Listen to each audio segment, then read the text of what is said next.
plantes magiques, moi, je les ai définies déjà par rapport à ma situation de vétérinaire, scientifique, biologique. On dira qu'une plante est magique à partir du moment où on n'a pas de données rationnelles qui peuvent expliquer telle ou telle guérison.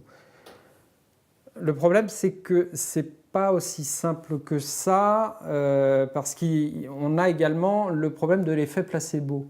Et un scientifique va toujours trouver une solution, lui. Et il va dire, bah oui, on met tel ou tel bouquet, c'est pas efficace, mais on a quand même l'effet placebo, c'est-à-dire cet effet qui fait que on aura quand même quelques guérisons, effectivement, qui vont marcher. Et ça, que l'on mette telle ou telle plante ou qu'on met rien du tout, mais simplement en pensant qu'il y a quelque chose au-dessus de nous. Et donc du coup, j'ajouterais également une chose pour bien définir les plantes magiques, c'est que bien souvent, elles répondent aussi à certaines lois du monde magique, c'est-à-dire des lois qu'on retrouve un petit peu partout dans ce monde du magique, comme la loi de transfert, la loi de transfert de la maladie sur les végétaux. Concernant les plantes et les pratiques de guérison et de protection, on a ce qu'on appelle des remèdes phytothérapeutiques, c'est-à-dire des plantes utilisées en tisane, en macération, que l'on va boire, que l'on va appliquer sur les lésions. Et puis, on a des plantes justement un petit peu plus magiques, où là, elles sont par exemple utilisées en protection, utilisées pour guérir, mais répondant quand même à certaines lois du milieu magique. Donc là, on a affaire à la joubarbe. La joubarbe, c'est un petit artichaut, ça a la forme d'un petit artichaut. On en mettait sur le toit des maisons, on mettait en fait une bouse de vache et puis on mettait la joubarbe à pousser dessus.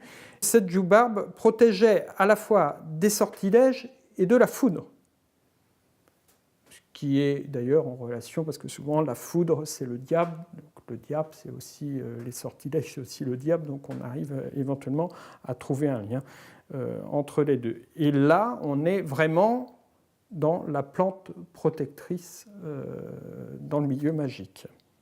Dans le cadre des plantes plus protectrices, on a quand même aujourd'hui, on peut citer deux exemples qui sont toujours d'actualité. C'est d'abord le jour des rameaux.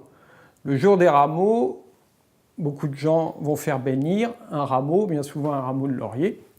Ils le ramènent, le mettent dans la maison, le mettent dans les tables. C'est pour protéger la maison, ça c'est sûr.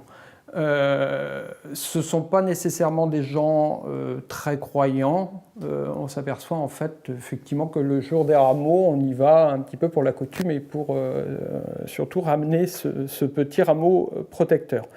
Et on a un autre exemple de plante protectrice en Bretagne notamment, mais très localisée.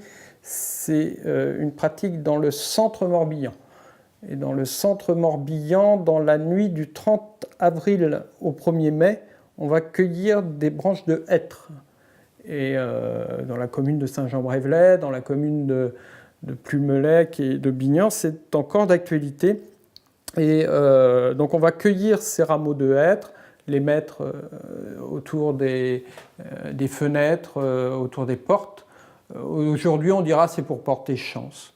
Il y a une vingtaine d'années, on disait c'était pour faire fuir les crapauds et les salamandres, et même les serpents, m'a-t-on dit sur Bignan.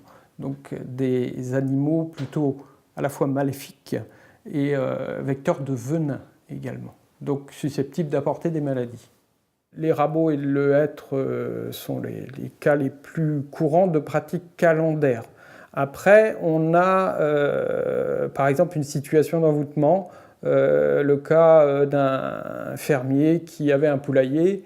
La sorcière, qui était une voisine, passait toujours devant ce poulailler tous les jours. Elle n'avait, d'après ce qu'il a pu me dire, pour lui, il ne comprenait pas pourquoi elle passait toujours devant. Elle n'avait pas à passer comme ça devant. Et effectivement, les dindes sont tombées malades, donc du coup, des traitements vétérinaires ont été effectués, mais la maladie persistait. Cet agriculteur a été voir sa désenvoûteuse qui a pratiqué des rituels pour essayer de contrer ce sortilège et lui a conseillé en plus de planter des branches de noisetier devant son poulailler pour finalement contrer l'action de la sorcière et notamment le regard maléfique qu'elle jetait à chaque fois sur le poulailler.